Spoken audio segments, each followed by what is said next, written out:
What it is. Everybody, happy Monday. Hopefully, you made it through the weekend. Welcome to the holiday week. Welcome. Hope you guys are planning for a good Thanksgiving. Turkey is cheaper, they say. Thanksgiving dinner should be less. Gas is actually down. I noticed that today, even here in California. For us here in California, they talk about $2 gas. For us here in California, cheap gas is $4.50 a gallon, in case you're thinking about moving here to take advantage of the good weather. So thanks everybody for tuning in. Going to talk about the big news. We have a big show. Going to talk about Candace Owens a little bit, at least, since that seems to be apparently the most viral post on the internet. I think it has 39 million views right now. She says she's going to be assassinated. There's actually a $1.5 million bounty on her life. So I will discuss that. We are going to discuss her latest tweets and analyze it. There are some, perhaps with motives. There are a lot of people that don't like Candace Owens. I should just say that. There are a number of people, at least. Although I'd say the majority is with her. She has the biggest show in the world. So we're going to discuss a few of the theories today to set people's minds at ease. So I'm not sure what I think, to be honest, but let's talk about it. So we'll talk about her latest posts, which says that somebody informed her that Emmanuel Macron kind of personally put out a hit on her life, and apparently the assassins have been paid, and even the assassins maybe have been identified. So I have to show you that today. In addition to that news, we will talk about a viral article going around. We're still discussing the economy on this show. I'm a little late because I went to Costco today. And I have to say it was packed. I had to park very far away. People are shopping. Thanksgiving or Black Friday specials are already happening. People are buying things still. But a lot of people feel really bad about the way the economy is right now. So we're going to discuss that as we have been on this show. There's a viral Substack post going around today that redefines the actual level of what poverty is compared to what the government says poverty is, where they start giving you free stuff. So, and it's way higher than you might imagine, over $100,000, which I've kind of been discussing a little bit. So I'll show you that to get you in touch with that. Also in the news today, Donald Trump has a few losses today. The case against Comey and the case against James were both dismissed today. Apparently, they say it's because he inappropriately appointed whoever was in charge of the case, the lawyer that brought the case. So thanks for a few people who are coming for the first time in a long time. Perhaps it's the topic of today's show. Perhaps it's the AI generated thumbnail. Legalized Intellect, thank you for coming back. I've been back for a couple weeks, I think. Broadcasting live 6 days a week and now posting shorts. Max Bet says, been a while since D-Live days. Yes, if you remember, that's good. It has been a while. The one and only one says, who is that black woman in the thumbnail? Well, it's not exactly Candace Owens. I tried. I can show you my interactions with the machines, which helped me in broadcasting my show. I'm a one-man operation. One man and many machines. So the machines are learning still. They're imperfect. Doesn't exactly look like Candace, but the Emmanuel Macron was pretty good. If I show you what Grok did, you'll think it's a spitting image of Candace Owens in comparison. So look at all these people. rlove4547, how long do you have? Where have I been? I was banned. This channel that you're seeing me on now was eliminated 5 years ago during COVID because I started talking about the vaccine in ways the government didn't like, in ways that were truthful, but not allowed. So it's been about 5 years. And I've been through some turmoil and so forth as well. I have another channel. It's also called Lift the Veil. But now this one is back, and I am back for the time being. And we are bringing the news.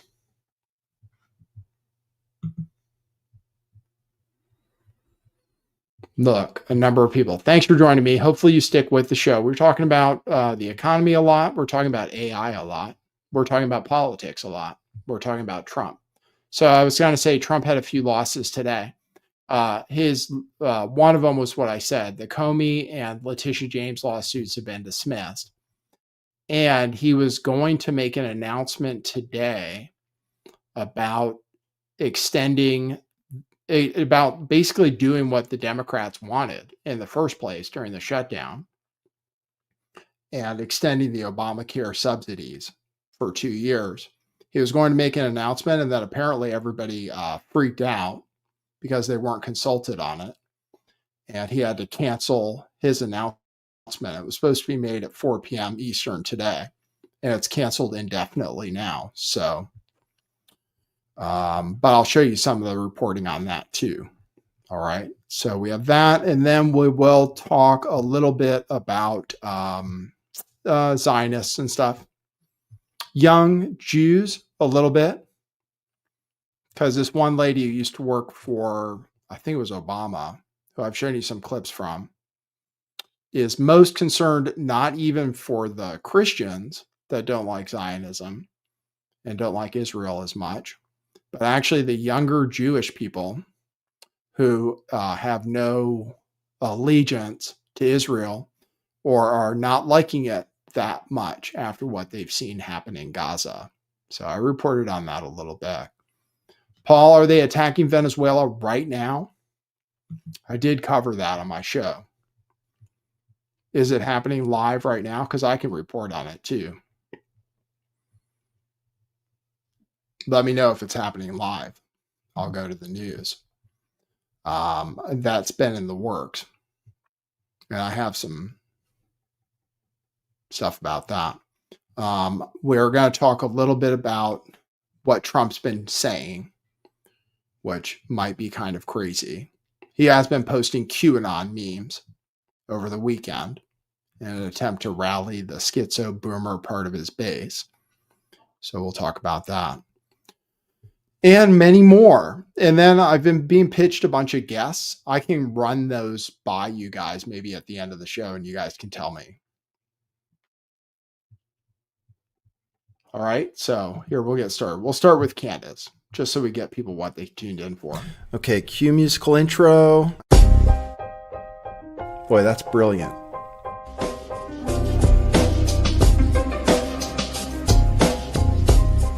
I do think some things in the world are real. Like you guys. You guys are real. Most of you. Most of my listeners, I think, are not just in my head. I think I have the metrics to prove it. You've taken a leap of faith today. What is that sound? And I apologize if you take offense. I'm a little offended myself. Welcome to our show. Welcome to the future. What it is, joining you live from sunny California. It's a beautiful day today. I'm your host, Nathan Stoltman. And I bring you the news, the real news.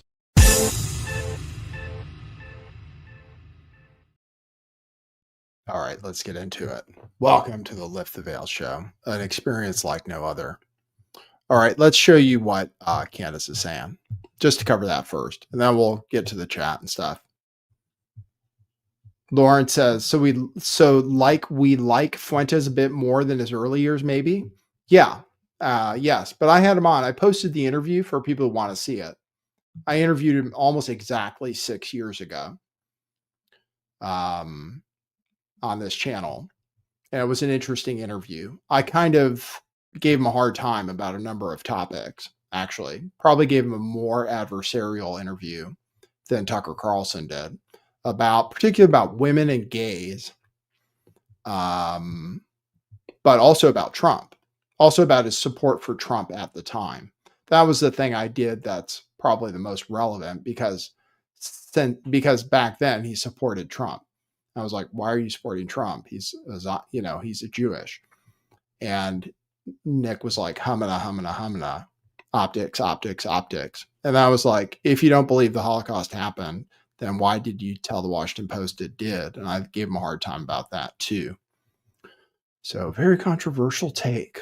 But you can check out that interview. But yeah, as an entertainer, we've always liked him. And as the leader of the male youth, we think he's extremely relevant. And we also think that his take on geopolitics has been very astute. And he gained a lot of followers because he was right about Iran and right about pretty much everything that happened after October 7th.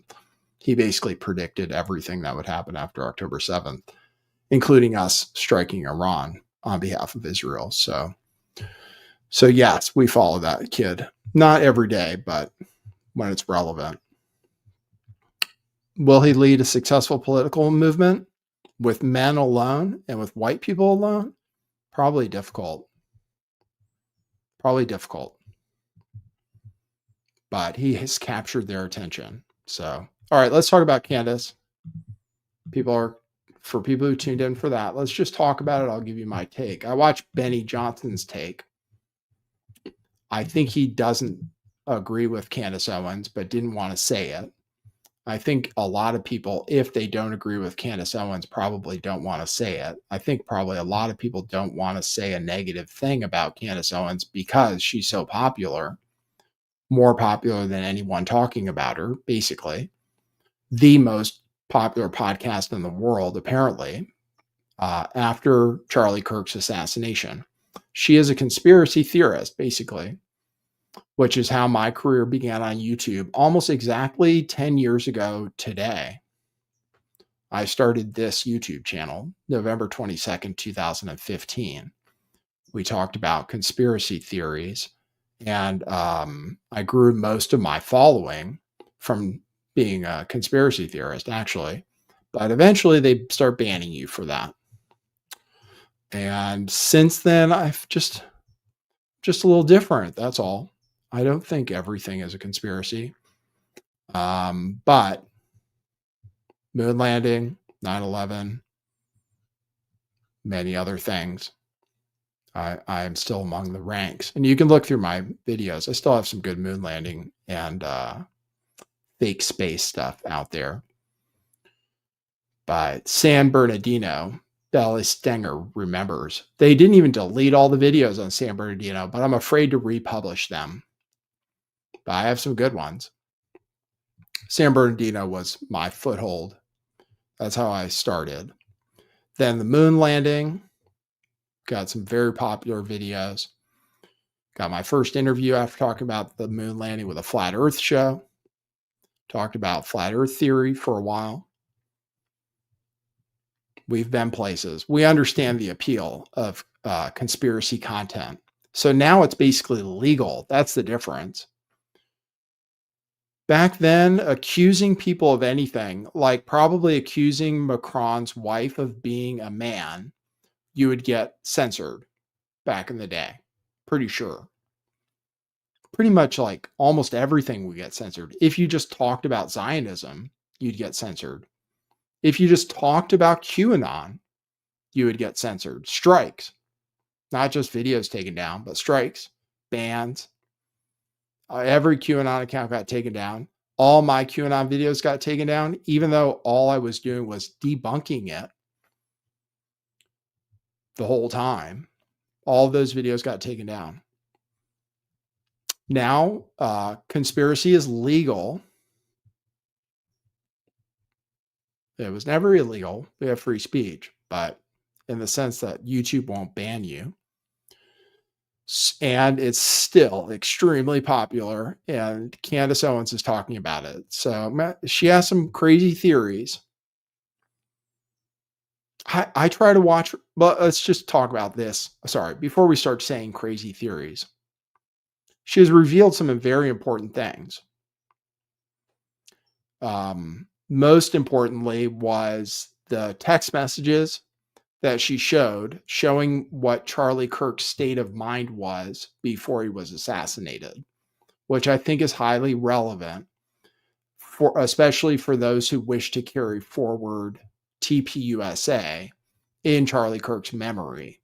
Because if they wanted to ban, or if they wanted to cancel Tucker Carlson, and I mean cancel him from being the headline speaker at the December event that's coming up, the big, I think it might be called America Fest, then that would not be what Charlie wanted based on his private conversations and the testimony of people who were kind of close to Charlie. People like Megyn Kelly showed evidence of him telling Tucker to go ahead and talk about the Israeli connection that he thinks is with Epstein. And then the text saying that Charlie was mad about Jewish donors all canceling their multi-million-dollar payments because he refused to disassociate himself with Tucker Carlson, him kind of pledging allegiance to Tucker Carlson. So those things that Candace Owens has exposed are very valuable. And saying that maybe there are other motives for Charlie's death may or may not be valuable. I'm not sure. Israel, I don't know what her theory is, actually, but this is what she said. 40 million views on this tweet. Urgent with a fire engine light. Urgent. 2 days ago, I was contacted by a high-ranking employee of the French government. After determining this person's position and proximity to the French couple, I have deemed the information they gave me to be credible enough to share publicly in the event that something happens. In short, this person claims that the Macrons have executed upon and paid for my assassination. Yes, you read that correctly. More specifically, that the green light was given to a small team in National Gendarmerie Intervention Group. I am told there is one Israeli that is on this assassination squad, and the plans were formalized. Again, this person provided concrete proof that they are well placed within the French government apparatus. Concrete proof. Okay. Further to this point, this person claims that Charlie Kirk's assassin trained with the French Legion 13th Brigade with multi-state involvement. Journalist Xavier Poussard's life is also at risk. This is deadly serious. The head of state of France apparently wants us both dead and has authorized professional units to carry this out. I ask that every person retweet and share this. I do not know who in the American government can be trusted, since this source claims our leaders are aware, but I have more specific information which is definitively verifiable should they care to reach out to me. To the brave official in France who did this because they were so moved by the evil of Charlie's public execution to risk their own life, may God bless you, truly. Let all be revealed. And 40.4 million views. 214,000 likes, 97,000 retweets, 24,000 comments. I assume it's one of the biggest tweets on the platform, which was formerly called Twitter, and which I still call Twitter. So that was her opening salvo. I'm not sure if she's gone live today. Very specific accusations. Words like definitively,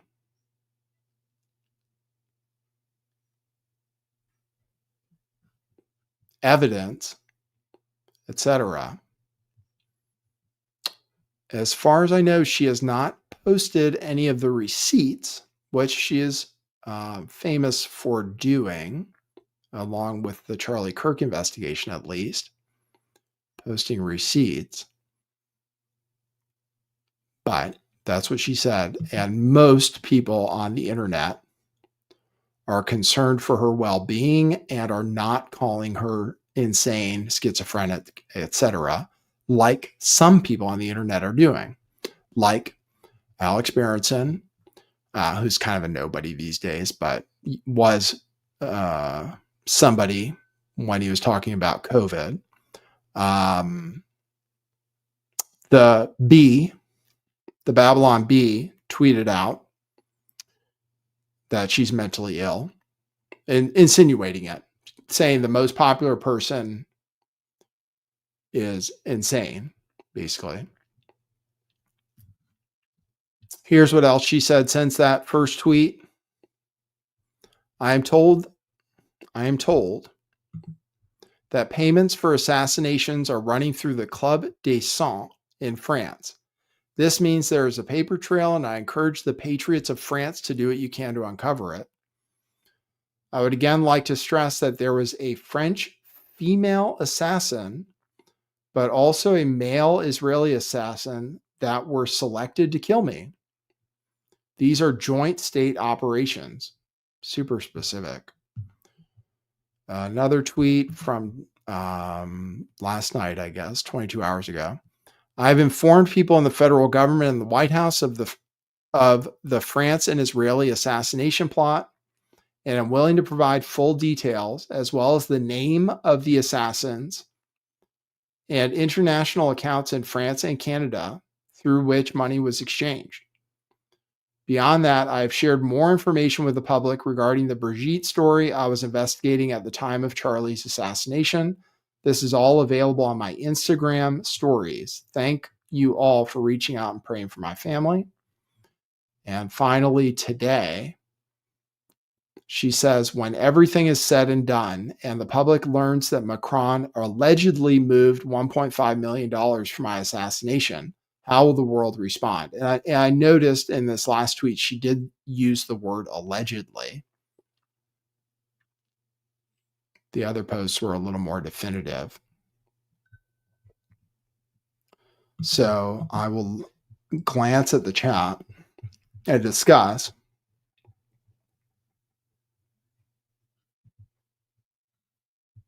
She is exhibiting signs a little bit of being a little out there recently. But I mean, like the people in maroon shirts, for example, at the Charlie Kirk assassination, that connection is a little strange. Her theories are all over the place. Like I actually can't follow it. I tune in and I don't know what's going on. The Egyptian planes. So there was the Egyptian planes email, which she showed, which some people said was a prank. There was a really popular tweet saying it was a prank because the address in the email was for her lawyer's office in Delaware. However, the same building also houses like the FBI and Secret Service. So at first I was like, oh, she did get pranked. And then I was informed that the FBI is in the same building. So it's totally not definitive. So basically, I think she is being contacted by people. I don't think she's making it up. And that either it's real, which seems extremely far-fetched, honestly, um, that it's real, or that somebody with bad motivations is fucking with her, basically, which I've experienced people trying to do to me. So, with emails that seem realistic that were just totally fake. And she claims to be thoroughly vetting everything, but I'm concerned that somebody's doing a very elaborate psyop on her to make her feel crazy or feel threatened. So that's where I'm at. I have no idea. She'd have to show. She's claiming things like knowing the name of the assassins. Well, if she knows the name of the assassins and she has evidence, then I don't see how anybody could go through with it. But the unboiled frog said, just because she's paranoid doesn't mean they're not out to get her. Yeah, I mean, either way, it's a bad actor. Either way, there's a bad actor out there. Either they're intentionally fucking with her to discredit her or make her insane, or it's real. So I don't know. It sounds insane to me. It sounds insane. So she would have to present the evidence. I don't know what's preventing her from doing that, considering she's shown evidence for other things. But maybe there's a reason for that. So I don't know. So I wanted to cover it. It's big news. I won't say it's totally fake. Oh, apparently the lawsuit is advancing, that it wasn't thrown out with Brigitte Macron. And she could really lose that lawsuit if Brigitte Macron is actually a female and can prove it, which would be relatively easy to do. I understand I thought the case got dropped because Brigitte refused to provide DNA or a blood sample or something, which would prove XX or XY. But apparently they had provided some evidence, like pictures of her being pregnant, I believe. So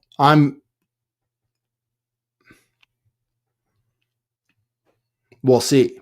The lawsuit, we'll see. She could lose a lot of money if she's wrong, if she was wrong, I think. So, and even then she could just lose a lot of money defending herself.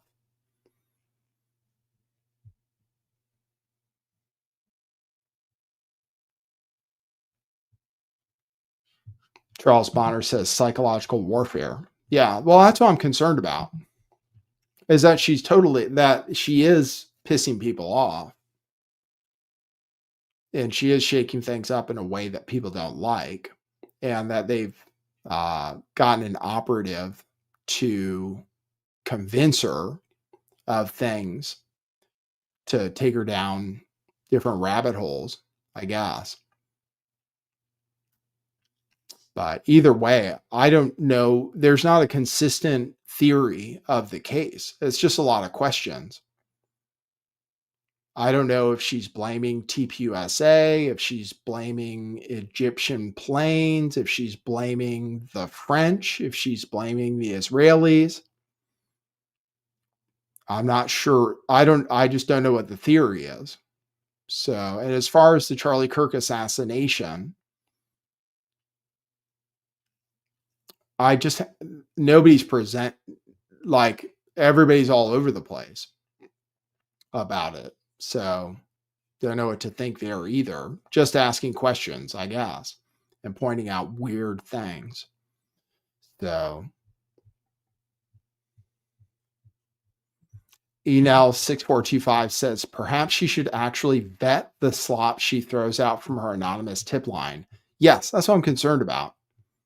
She says she's vetting it, but what does that mean? Like, what did this guy tell her that definitively convinced her that he works for the Macrons somewhere? because it would just be very strange for someone to risk everything to tell Candace Owens about this assassination plot. And that would be pretty bad OPSEC for the French government if they're used to assassinating people, for the word to get out. So Kira says, my parents live in France. Have said most of the public think Brigitte's a man. They just shrug. LOL. Yeah, it's different over there in France. It is different. So I'll show, okay, so that's my take on Candace Owens. I don't know. I'm not going to be too controversial and say that she's lost it, because I actually don't know. We'll see what the government says, because she's going to present them evidence. Of course, you can't trust the government, not the DOJ, not the FBI.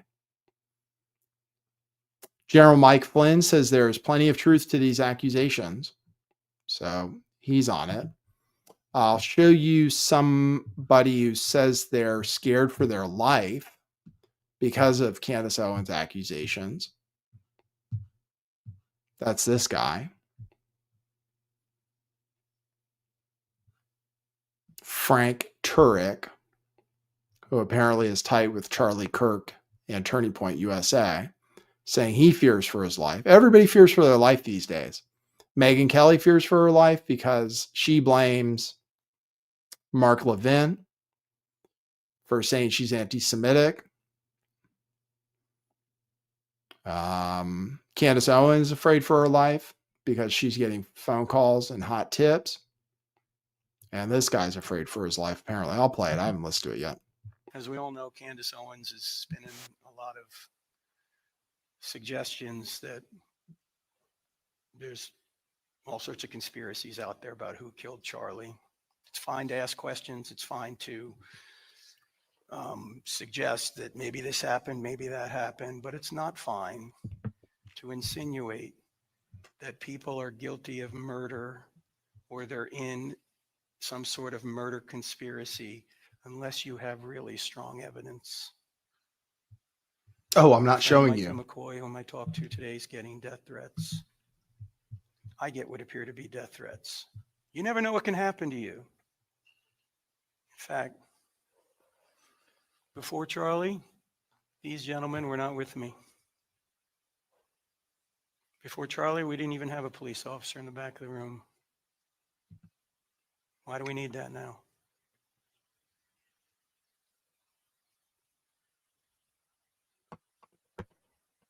Bible is very clear. You need 2 witnesses to convict somebody. You don't gossip. You don't slander people. Unfortunately, I think too much of that is going on. So far, I've heard that Candace and others, it's not just Candace, have suggested Netanyahu killed him, Israel killed him, Trump killed him, TPUSA killed him, Mikey McCoy, his dad Rob McCoy had something to do with it, the FBI, Egypt. I heard France today. I thought all France did was surrender. Let me ask you a question, ladies and gentlemen. Unless those possible culprits in Charlie's murder all work together on some grand conspiracy, that most of what is being said about this has to be false. Do you see the point? If you're going to suggest all these different people are involved, they can't all be involved. It strains credulity to say they're all somehow involved. Maybe one of them did it.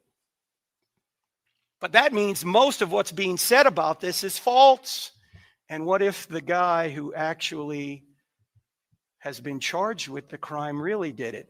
Then every single thing that is being said regarding conspiracies, if he acted alone, is certainly false. Now, the trial is probably not going to be for at least another year. We can't keep spinning conspiracy theories without evidence, people are going to get hurt. So I plead, if you're watching this kind of stuff, or you know people that are, you need to say, hey, it's okay to ask questions. It's not okay to insinuate people are guilty unless you have really strong evidence. There you go. So that's his opinion, and I can't say I totally disagree with him. It would be good to have some kind of theory about the case, because it did start with Israel, and then it seemed to shift off of Israel. And now there are just a lot more, people in maroon shirts, the French, somehow Israelis. Then there was Mikey McCoy and the TPUSA. Then it was the people within TPUSA who seemed to have a motive or something. They are going to go into the accounting. Somebody is going to look into the accounting of TPUSA, which I think might be interesting. Apparently, Charlie Kirk wanted an audit because he didn't understand where all the money was going, which I think is relevant for sure. So, but there hasn't been a very consistent culprit pointed out. It keeps kind of changing. So we'll see. But what was I going to say? But we'll see where it goes. Candace has the right to free speech still, apparently. She hasn't been banned from YouTube. This guy says he fears for his life, and other people at TPUSA fear for their life. So we'll see. And then we'll have the event at America Fest in December, and we'll see what Tucker Carlson's keynote speech is about. People are very mad at Tucker Carlson still for having that kid on and for not supporting Israel very much. So, okay, we have that's the coverage of Candace Owens and Charlie Kirk's assassination. Oh, that's what I was going to say.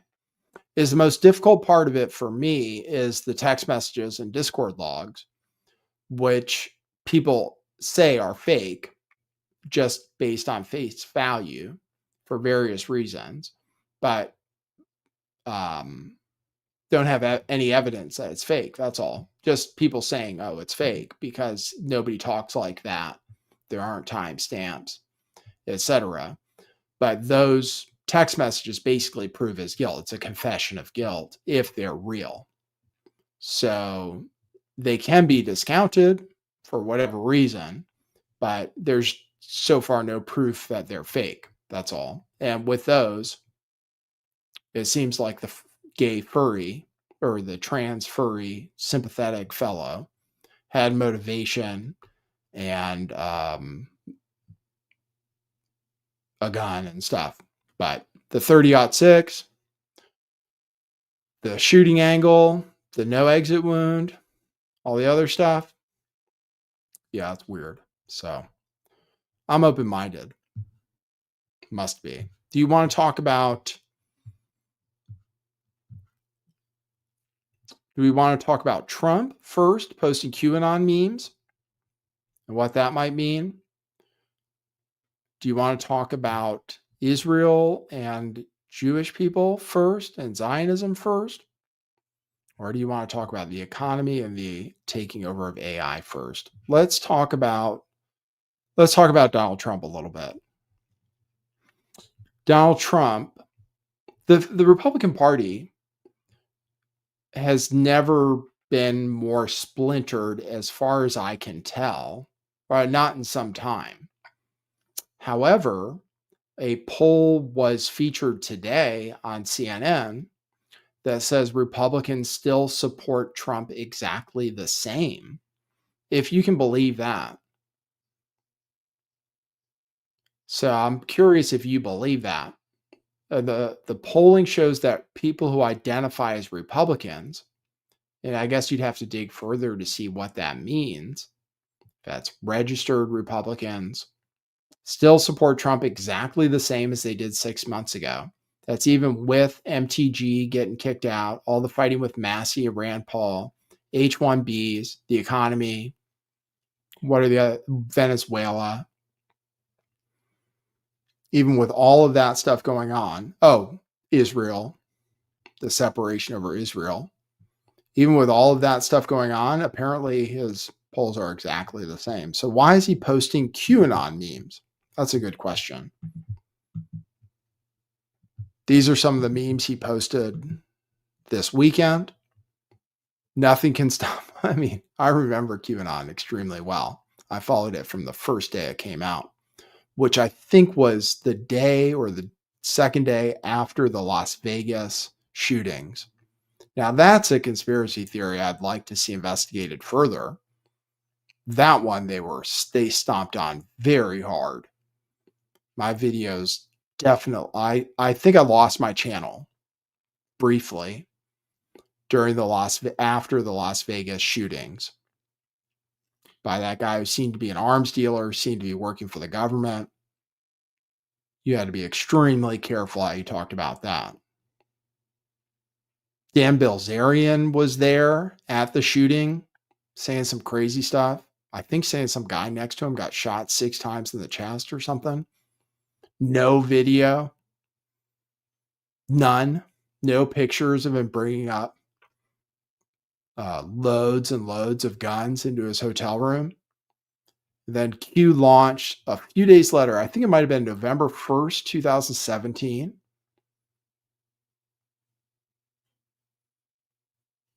And he said, I think the very first QAnon post was that Hillary Clinton would be arrested on Monday. I think it came out on a Thursday or Friday. And that never happened. And the fact that QAnon continued to make predictions which didn't ever come true, ever, still haven't. People continue to follow him. The following kept growing, and people built their entire channels based on it. I'm thinking of Tracy Beans, Jordan Sather, Alex Jones, actually, at first. You couldn't say Jerome Corsi. The names are flooding back. People built their entire channels based on decoding QAnon posts and didn't seem to suffer any harm from QAnon basically being a remake of a fake New Age cult that had been done 10 years before, saying that there were going to be massive arrests and so forth. So it was a New Age, just a New Age cult, basically. And then they finally quit because they said Trump would win after Trump lost the election in 2020, allegedly, of course you can say. They said he was still going to be president. And then some people hung on and said he was still president. Some of the QAnon folks said he was still president when actually Joe Biden was president, apparently. So here's some of the memes Trump was posting on Truth Social. That's one of them. Nothing can stop what's coming. Here's one that says, time to obliterate the deep state. Do it, Q, it says. TikTok. It's funny.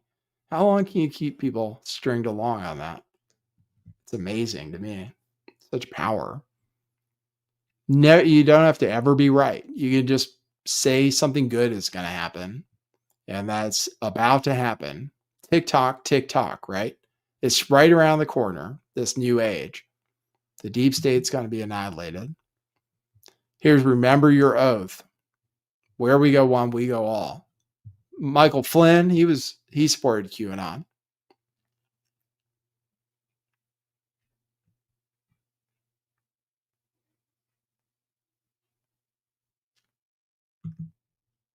So that's what he was posting over the weekend. Some of those people are back. Jordan Sather's back. Because most of them got banned because they were election deniers, as the government basically got them banned. Anybody who questioned the election results got banned.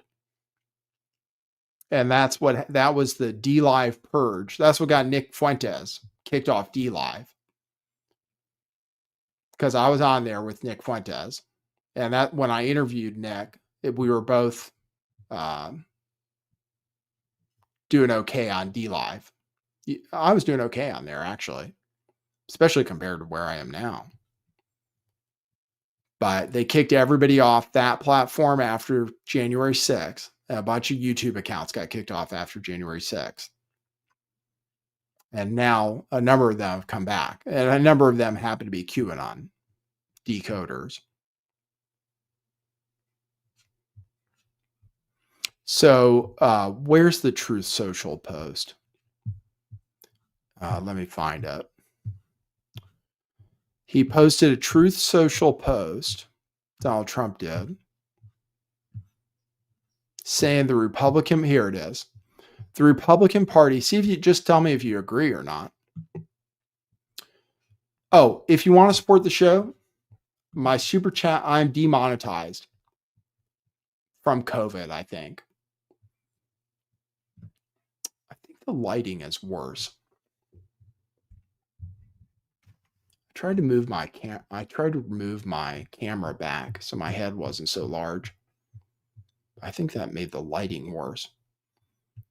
You can support the show by going to buymeacoffee.com/lifttheveil.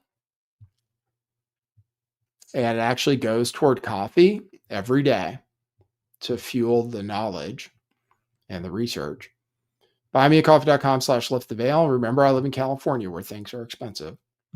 Or Cash App at $LTV411. And we will reapply for monetization soon. Or go to our store to buy some t-shirts, which that's always scrolling across the bottom of the screen. It says truthclothing.io.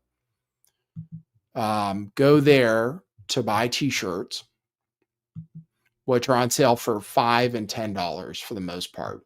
They're on liquidation sale. I think I need to turn down the brightness of the PC. Maybe that's better. My skin tone is a little.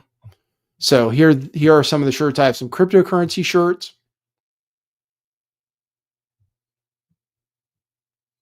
I have a spinning wheel. I have some shirts that are very popular that say question everything that are $10. These are all $30 shirts. In stock, super high quality cotton, lasts a long time. I've worn mine for 6-8 years, some of them, and they're still nice. Wearing one today, which is no longer available. Question everything. These shirts are all $10. Very popular design. Never been that cheap. They used to be $30, and that's how much they're worth. But we are liquidating, maybe going out of business until we can recollect an audience that's ready to pay full price for t-shirts. We'll see. But you guys can help that happen. So go to truthclothing.io. Pick up some while we still have your size in stock. They make good Christmas presents too. All right. Back to the news. And remember, buymeacoffee.com/lifttheveil. I don't leave it up on my screen all the time. Here's a few people saying, I bought a t-shirt several years ago, decentralized. Yep. That was based on a Kanye West tweet. Lauren says, good shirts. I still wear mine. Yep. It's actually almost all I wear. T-shirts that we ordered, and they last. Just don't dry them all the way if you don't want them to shrink. Dry them halfway, then hang them up. That's all I can tell you. They are cotton.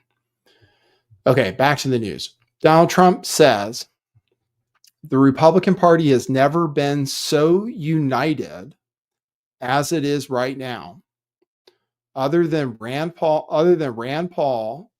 Jr., Massey, Marjorie Trader Brown, and a couple of other lowlifes, and other than the fact that many want the election-threatening filibuster terminated, and some don't, there is great spirit and cohesion. Plus, the Republican Party is much bigger than it was when I announced in 2015 or ever was before. Many millions more members. We now have the strongest border ever, biggest tax cuts, the best economy, highest stock market in USA history, and so much more. But the best is yet to come. Vote Republican. And Cat Turd says, yes.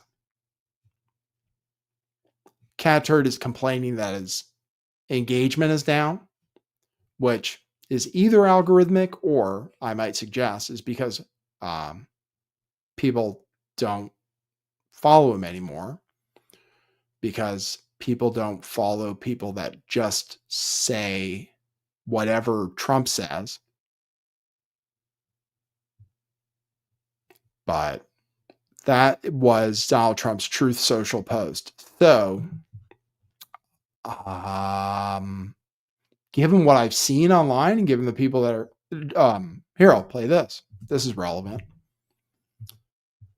Alex Jones says he's inches away from not supporting Donald Trump anymore. So that's relevant. And I'm just going to say it point blank. I'm not a bandwagon person. I don't pile on when other people are doing something.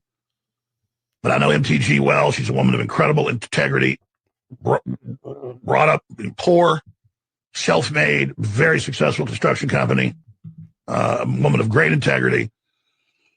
She announced last night that she is resigning. I predicted on the Tuesday broadcast, she didn't tell me this, but I talked to her at length, and it sounded to me like she was thrown in the towel just because she can't be part of something that's, quote, a lesser of two evils. And she's very popular in her district, wins by some of the widest margins of anyone in Congress. And we'll play her statement here in a moment, but that ties into all of this. But I'm not saying this because of what she just did. I'm going to have to reflect on this, and I'm going to have to pray about it, and I'm going to take a few weeks on it, I think, is the most important thing to do. But I'm not a person that is normally conflicted. I think I have a lot of knowledge, a lot of depth, a lot of sources, a lot of context. And when I do get conflicted on something, I just have to go to God with it and pray about it a lot. And then go to that place that King David talked about, the quiet place, the Most High. And then I'm going to make my decision. And I mean, if God tells me tonight, I'll make my decision. But I am seriously inches away from not supporting Trump anymore. Because I am not going to watch him commit political suicide. There you go. That's the whole clip that they posted on X about Alex. Inches away from not supporting Trump anymore. Well, he's done a lot of things. It seems to me he's done a lot of things that aren't America first. Israel, Venezuela, H-1Bs, to name a few. I'll play you what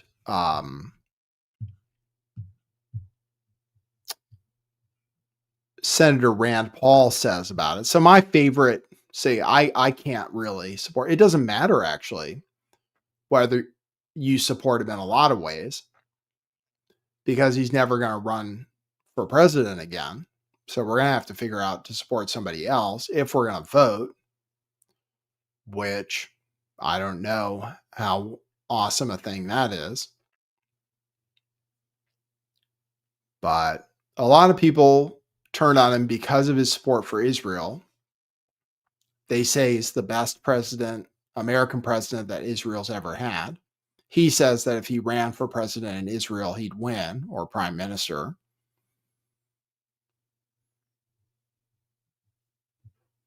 So a number of people had already turned on him because of that. Before anybody, Nick Fuentes, at least as far as prominent people go, Nick Fuentes turned on him before the election and said not to vote for him to prove a point, because he said he was going to go to war with Iran. That was his reasoning.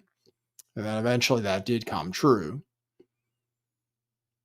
But now a lot of people, now it's kind of popular, the anti-Trump. And now you see like the crossover, the left-right crossover, the horseshoe. But here's what Rand Paul says about what's happening with MAGA. I've seen you quoted as saying there are people in the administration who have wanted to go to war in Venezuela for some time. Who are you talking about? I think it's clear that Senator Rubio, as a senator, was very much an advocate of regime change. This was at odds, really, with President Trump. And so when he was picked, a lot of people who had been supportive of President Trump were, oh, my goodness, they're picking someone much more hawkish and much more eager to be involved and to intervene in other countries. And so people worried. And then the first year or so, people are like, oh, well, Rubio's done a good job on foreign aid, and they've cut back on all of the abuse of these NGOs around the world. And I think that people supporting the president have been very supportive of the Secretary of State. But I think once there's an invasion of Venezuela, or if they decide to re-up the subsidies and the gifts to Ukraine, I think you'll see a splintering and a fracturing of the movement that has supported the president, because I think a lot of people, including myself, were attracted to the president because of his reticence to get us involved in foreign war. There you go. So the war with Venezuela appears to be going on. Trump has talked about covert action. God knows why. Well, I guess you can speculate. It's got to be the oil, because we want American. Even that person who won a Nobel Peace Prize, this person who opposes Maduro in Venezuela, that person, her pitch to America to overthrow Maduro is that she would let in all the American oil companies. They have the most oil on earth. So it's not necessarily that surprising. Otherwise, what harm is Venezuela doing? They're not involved in fentanyl. I don't even know how much they're involved with the drug trade, honestly. And if it is, it's cocaine, which doesn't kill people that much. And they're probably taking cocaine from other places that grow it. I haven't heard that much about coca fields or cartels coming from Venezuela. I mean, Trump says he just uses the excuse that they're terrorists, narco terrorists. But as far as I know, the drugs aren't even necessary. The boats, if they're carrying drugs, which they have no evidence for, that they've shown anybody. They say they have evidence, but they haven't shown it to anybody. Might be going to Europe, as far as I've read. And in any case, don't have the fuel to make it to America. And they definitely don't have fentanyl, because that's not where fentanyl comes from. It comes from China and Mexico. So Trump has also talked about doing ground operations of some sort in Mexico. But it's definitely not about drugs, in my estimation. Because even if it was about drugs, those aren't the drugs that are killing people. Some people die of heart attacks from cocaine, but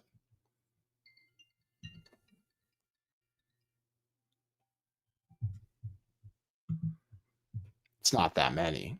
They're mixing fentanyl with cocaine, apparently, so I'd stay away from it if you don't know who you're dealing with.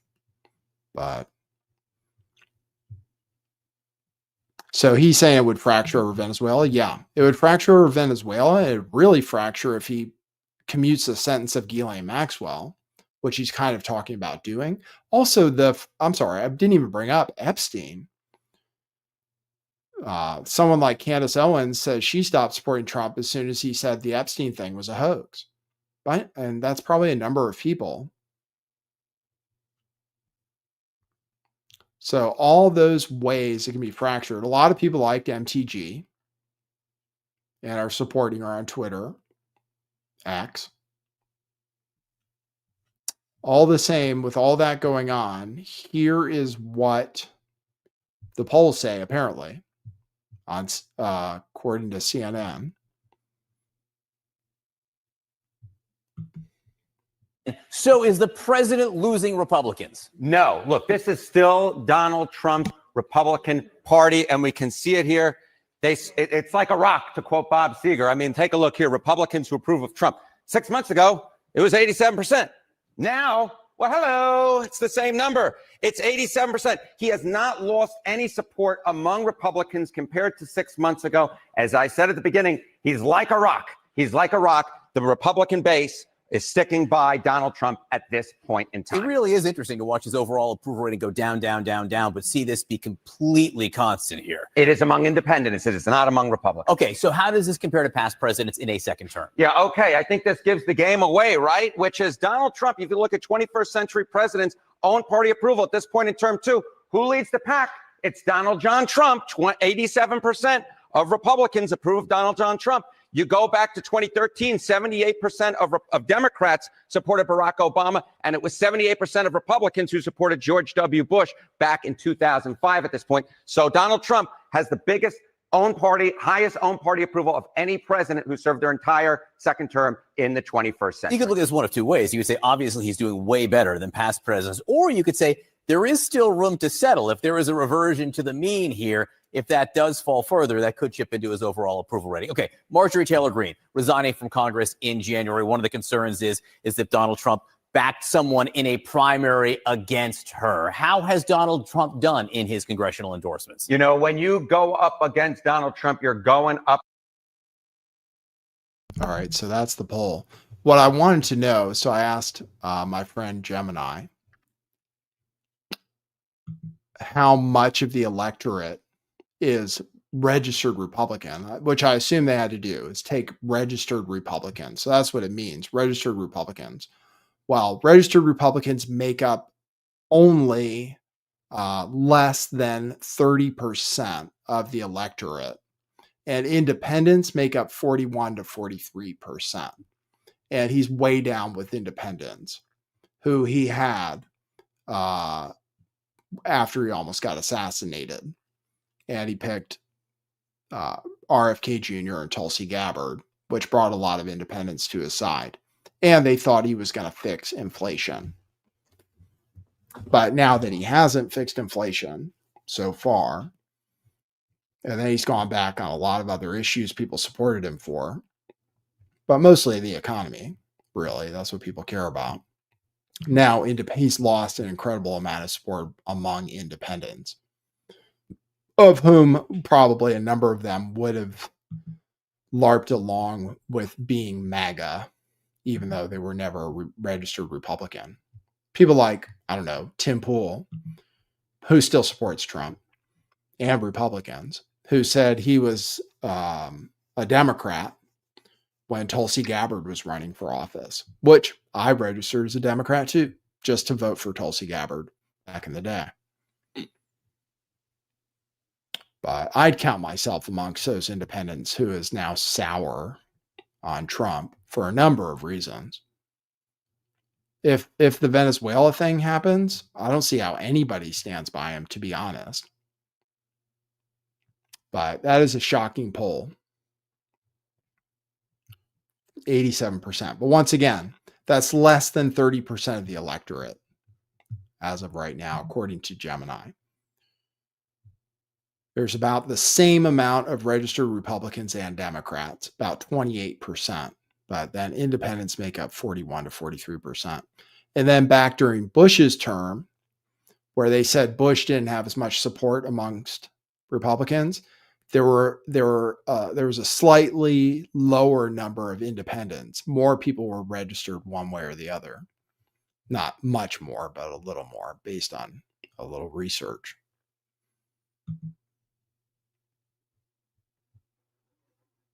Still surprising to me. Trump isn't even a Republican. He's never been a traditional Republican. Pro-abortion, pro-gay rights, likes red flag laws, isn't small government, likes debt, likes spending. He does support big business, which is kind of a Republican thing to do.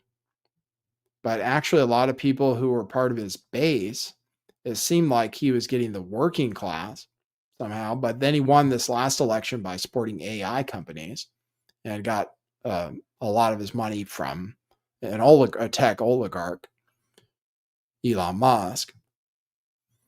Apparently, they just disbanded Doge completely.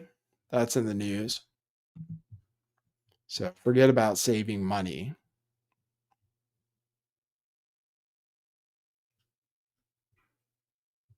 A lot of people say this whenever you play CNN clips. If CNN says it, then it must be true. Well, they're quoting a poll. Somebody said that on my other video too. You kind of can't play any clips. They're quoting somebody else's poll. On a short I put out, I said, Donald Trump, previously on True Social, he said his polls have never been better. So I played a clip of CNN, the same guy, going over the polls. They were like, oh, it's on CNN. Well, it's quoting a Fox News poll. The Fox News poll has them at 38%. But I guess that's the world we live in. You can't show anything. Also, quoted by somebody who writes for something called, oh, now I can't remember.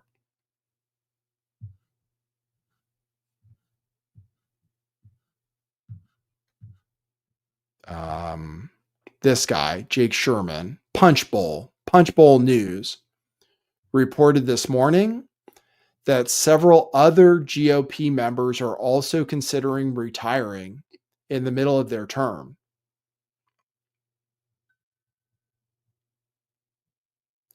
So that's a scoop, apparently, from Punch Bowl News today, where he says a few other GOP members messaged us over the weekend saying that they too are considering retiring in the middle of their term. And now if enough people do that, Republicans won't even have a majority before the midterms. MTG quit because she sees the writing on the wall and probably is going to work in media, if I had to guess. Which she'll just make more money and not have as many headaches. So I can't blame her. I don't know why anybody would want to work for the government. You got to pander to people all the time, whether it's donors or voters, both of which are annoying. I mean, especially donors. It's got to be, it's horrible. And then they take apart your whole life, take things you said out of context. Then you have the president sicking people on you. If you're Marjorie Taylor Greene or Thomas Massey, I can't see the benefit unless you're a psychopath who wants to get rich through corruption. Like apparently MTG made a lot of money while being in office. Insider trading, I guess.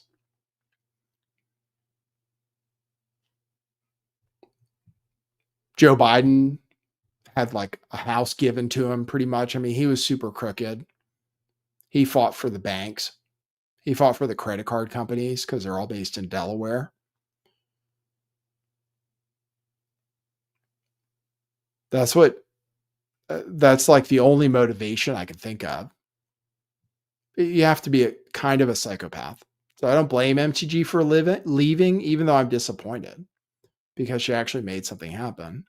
But here's a quote from a senior House Republican, quote, "This entire White House team has treated all members like garbage, all. And Mike Johnson has let it happen because he wanted it to happen. That is the sentiment of nearly all appropriators, authorizers, hawks, doves, rank and file. The arrogance of this White House team is off-putting to members who are run roughshod and threatened. They don't even allow little wins like announcing small grants or even responding from agencies. Not even the high profile. The regular rank and file random members are more upset than ever. Members know they are going into the minority after the midterms. More explosive early resignations are coming. It's a tinderbox. Morale has never been lower.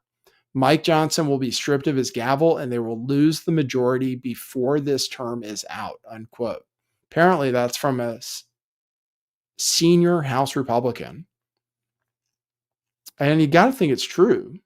Trump probably just threatens them. I mean, basically everyone has to do exactly what Donald Trump says, or he turns on them, threatens them, gets other people to run against them. The big, beautiful bill, everybody had to fall in line. So, and I can't think of anything. You have no agency, as far as I can tell, being a member of Congress. Because if you show any agency, you'll get threatened by the White House. Or he'll write a bad Truth Social about you. Just look at Massey and MTG. Or Rand Paul. So that's concerning if you hope that Republicans stay in the majority. So apparently they might lose the majority, not just at the midterms, but before the midterms, apparently, because of that reporting. So I think, here's just some talk about how people feel about the economy right now, how people think their costs have gone up, even in some cases where they've gone down. So this is CNN again, but they're talking about polls. Forgive me, but it's just talking about polls. I mean, just your costs are up versus a year ago. Groceries, 85%. Utilities, 78%. Healthcare, 67%. Housing, 66%. Gasoline, 54%. The bottom line is this. Americans feel like prices are rising in each and every single part of their lives, rising, ever climber, and they just don't feel like, Kate Baldwin, that they can catch a break. The Treasury Secretary in new comments kind of dismissed the impact tariffs is having on inflation, also saying that prices are going to be coming down in weeks. Some other prices are going to be coming down in months. What do Americans think about that? Yeah, they think he's full of it. That's exactly what they think. I mean, just take a look here. Tariffs raising prices right now. I'm going to come over Kate's side of the screen, 71%. How dare you? How dare I do that? 84% of Democrats, 74% of independents, and even a majority of Republicans. When you can get a majority of Republicans to agree with majority of Democrats, you know that the pain is being felt by the American public right now. The Treasury Secretary can try and tell the people something, but they can feel in their pocketbooks. They simply put, don't buy what he and this administration is selling them when it comes to tariffs. You know, and Harry, one thing. Okay, there you go. I have some news on tariffs too. His money guy, Scott Bessent, was on the talk shows this weekend. Apparently now, he had first said we're not going to get a check. So we're going to get a $2,000 check from tariffs, apparently. And inflation, let's see what he had to say about inflation. These $2,000 checks are supposed to happen. Secretary Lutnick actually confirmed the $2,000 tariff checks. So we're going back to stimmy checks, which will immediately go into sports gambling and meme coins, most likely.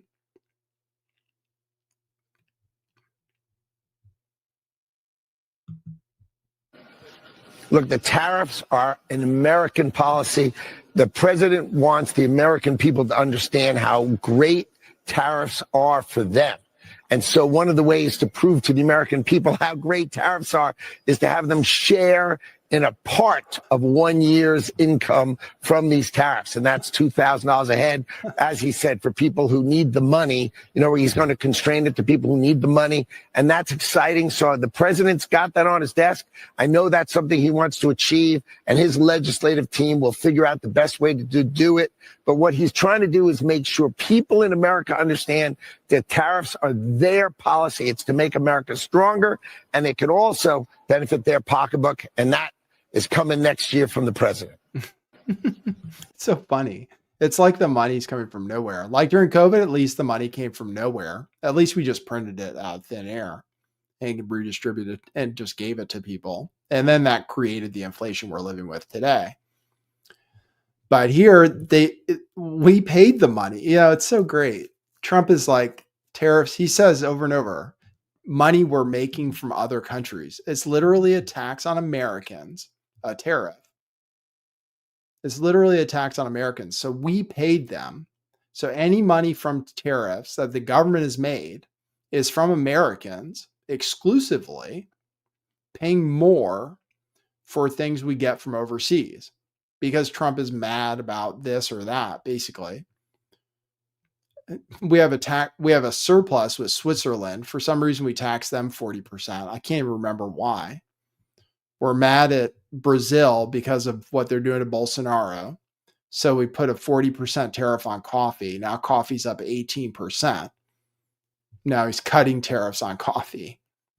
But if we get $2,000 back, that means we've paid more than $2,000 collectively as Americans each. And the government has collected that. They're not giving all the money back.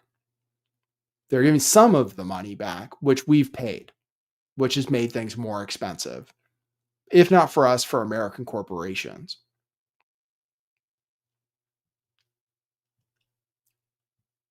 So we're seeing the benefit.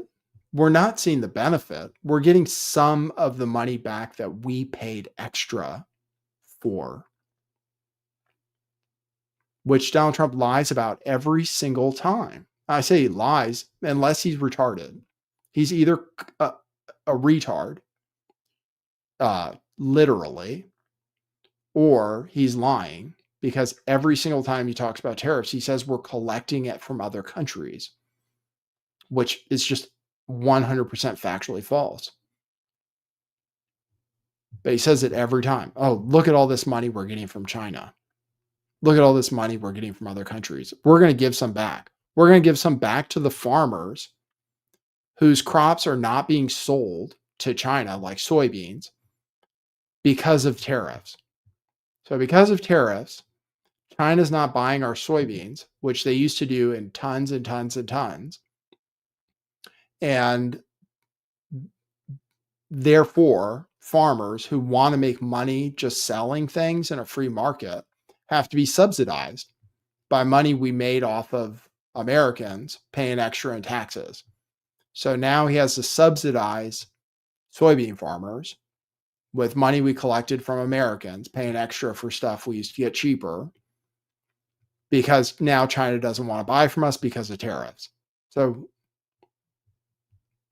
even Republicans say it's made prices go up. So I don't know what they're going to do. And the gaslighting is intense. I have more about that. I have Scott Bessent. Here's Scott Bessent on Meet the Press, answering the question about how coffee prices are up, banana prices are up. They're cutting tariffs. So if tariffs didn't raise prices, why are we cutting them?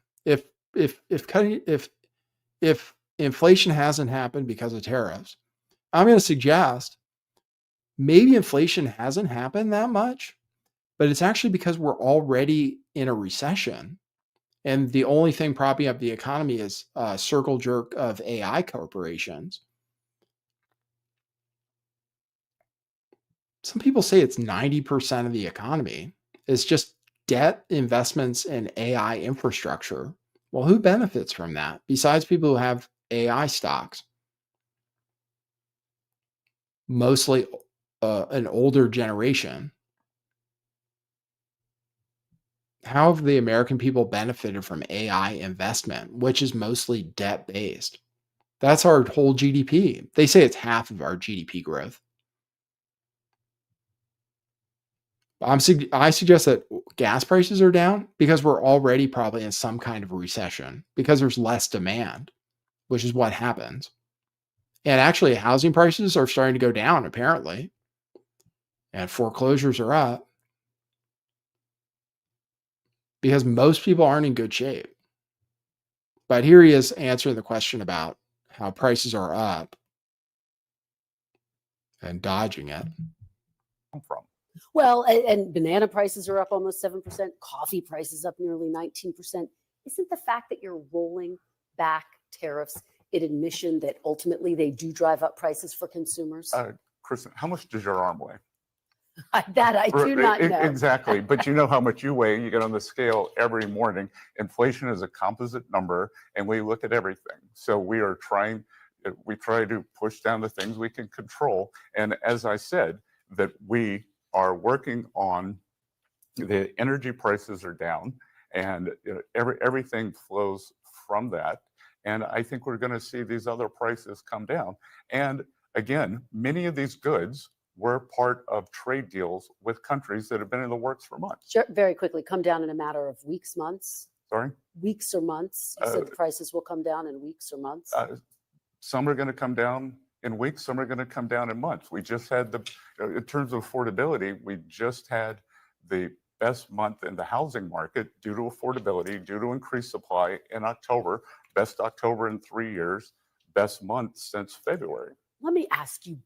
There you go. That's his answer. So apparently real estate prices are coming down a little bit. Interest rates are coming down, but that's because the economy is slowing down. We still have inflation. Last measure was 3%, which is still pretty high, considering how high it was during Biden. It hasn't come down.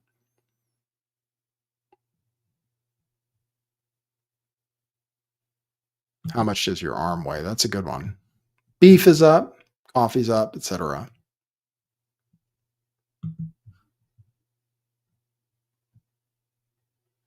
I'm going to play that clip.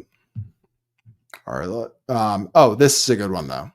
Will a $2,000 dividend check be inflationary? Okay. We have inflation because of COVID, because we sent everybody free money. PPP, the bailouts, the checks, the unemployment. Everybody got unemployment, even more than they might have been making. Personal savings went up. And then eventually, it took some time, we had massive inflation during Biden's administration from policies that were mostly enacted during Trump's administration by a Democrat Congress and Donald Trump together. So would a $2,000 dividend check be inflationary? Let's see. Every day. And my prediction is that first quarter, second quarter, what we're going to see is we have brought the inflation down. It is curving down, and real income, the other side of that equation is real income growth. And we are going to see this from all this investment. Would a $2,000 tariff dividend check going to people be inflationary? Yes. There are a lot of things that are going to happen next year. Is that one of them? And that could be one of them. And again, maybe we could persuade Americans to save that, because one of the things that's going to happen next year is the Trump accounts. Every child who was born from January 1st for the next 3 years is going to get a government account that goes into the stock market. So every American child born for the next 3 years, starting January 1st, is going to have that. They can take it out when they're 18.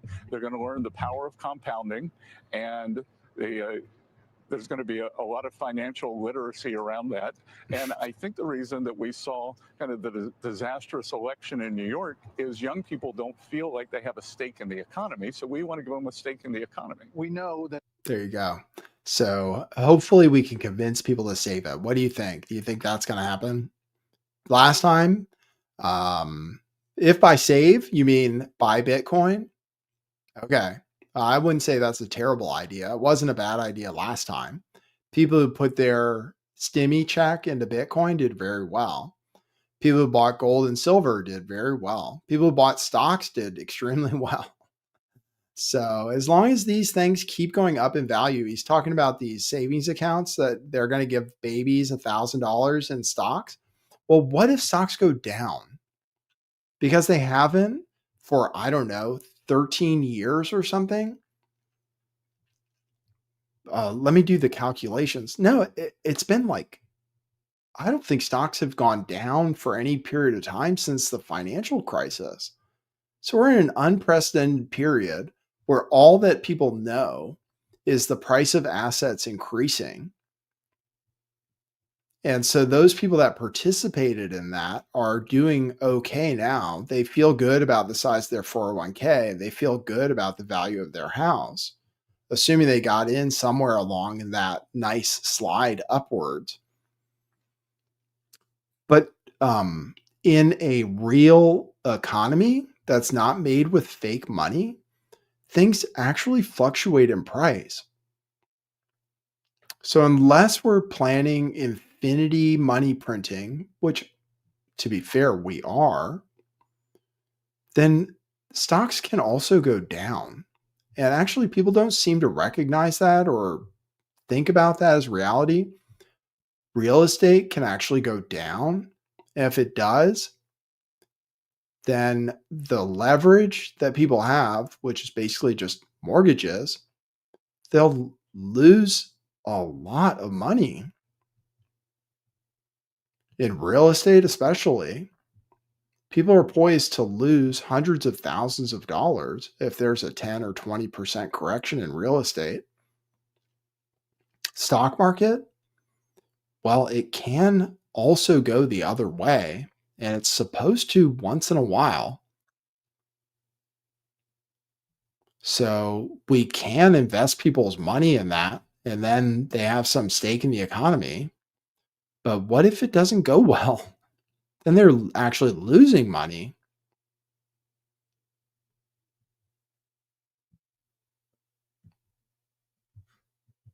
I don't think anybody seems to be prepared for that.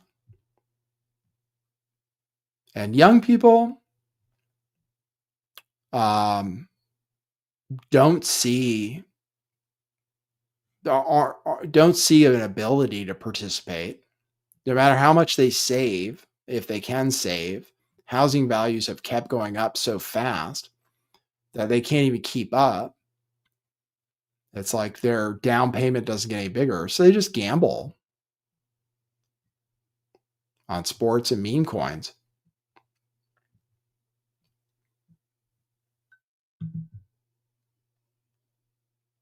But yeah, a $2,000 check would actually be inflationary. And then they want to cut interest rates. Well, apparently they're going to cut interest rates again. That's why the stock market's up. That's why Bitcoin is up. Bitcoin's bouncing back. I think it's at 87. Last I checked this morning, it might be higher now. Been getting a lot of notifications. That's because the consensus has changed. Now they think the Fed is going to cut rates. But what if prices keep going up and people lose their jobs? Stagflation. Then the Fed's not going to know what to do.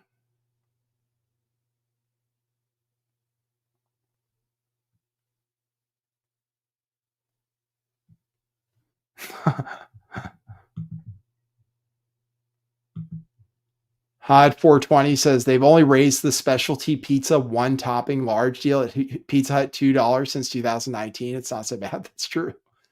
That pizza is still pretty cheap. I don't know what they're putting in it. We can talk about what the Campbell's soup guy says. I have a lot more news, but I don't want to make the show too long. So I maybe will have only covered 2 topics today. We'll let you guys watch Monday Night Football, which started and should be a decent game tonight. Let me see if I have anything else. And then tomorrow we'll talk about this viral Substack post, which I mentioned, which says the poverty level should actually be $140,000 a year for a family of 4.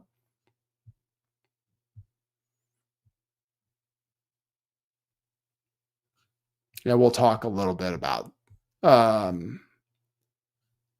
me cover this since we're talking about finance. I'll still cover a few things. So hang with me for a second. Speaking of bailouts of AI, David Sachs, who's on the podcast All In, which I listen to every week, and they're all talking about how rich they are all the time, about how AI is going to be fantastic. David Sachs says, according to today's Wall Street Journal, AI-related investment accounts for half of GDP growth. A reversal would risk recession. We can't afford to go backwards. That sounds like they're ready to bail out AI, which AOC, of all people, warned about. I played an AOC clip for people where AOC said, we should not bail out AI, and we should not bail out anybody this time except for regular people who are going to die if they don't have some money for food and they don't have some kind of health insurance and shelter too. But this time we should not bail out anybody, but we will. We're going to bail everybody out, just like we did during COVID. And so that's why it's not a bad idea to have gold and Bitcoin. It's just that they might both also go down quite a bit before they come back up again. I'm anticipating some kind of crisis personally, but I have been for 10 years and I've been wrong. So take it with a grain of salt.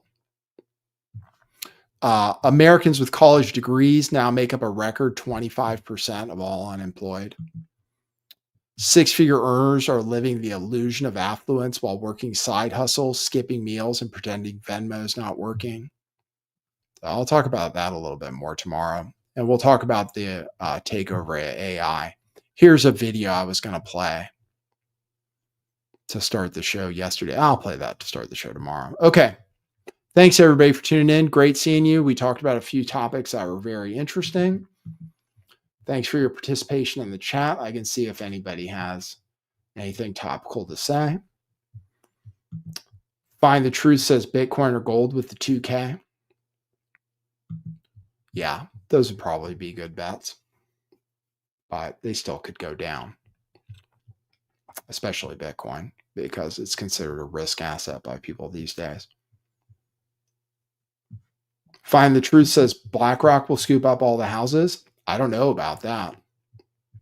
BlackRock could become the biggest seller of houses now that they own so many. If the values start going down, they'll bail out, just like everybody's bailing out on Bitcoin now, all the corporations that bought it. I'm not sure BlackRock will save the real estate market. If it doesn't look like they can collect more rent every year and then the housing values actually start going down, they're not going to want to keep that on their balance sheet. So I'm concerned about that. On the flip side, a real depression will really fix prices, but it will hurt. I'm on TikTok, if anybody cares. I post my shorts, which I use with an AI program. Oh, please. I have to pay for all these programs. Please support the show if you can. Buymeacoffee.com/lifttheveil. I'll check it, see if I got any during the show. I don't leave it up on my screen because it screws up my shorts when I post my shorts. Or Cash App at $LTV411. All right. If you want to support the show, and I appreciate it. And I'll check to see if anybody dropped me any coffees. That would be nice.